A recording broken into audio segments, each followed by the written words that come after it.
À Julouville, comme pour chacune des 9 villes-étapes du Tour, le scénario est toujours le même. Après le raid côtier la veille, la seconde journée est consacrée aux régates en stade nautique. Un format rapide, intense, de 1 ou plusieurs allers-retours face au vent et au plus près de la plage. Ça va être spectaculaire, c'est sûr. C'est sûrement les conditions où on tire le plus sur le bateau.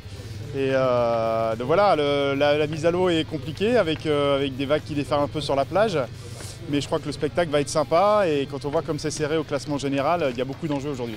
La seule différence d'une ville à l'autre, ce sont les conditions météo qui changent et qui sont particulièrement vantées aujourd'hui.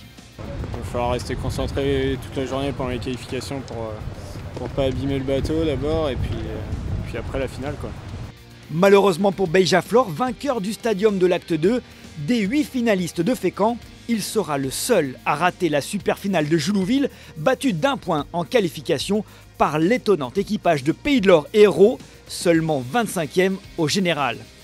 Une super finale remportée par Lorina Limonade Golfe du Morbihan, déjà vainqueur du raid côtier la veille, un doublé qui redonne confiance au vainqueur du Tour 2016. Très heureux de cette journée et c'est sûr qu'on ressort de cette étape très heureux aussi puisque on a remporté le raid hier, donc voilà, ça fait du bien après les péripéties qu'on a connues en début de tour.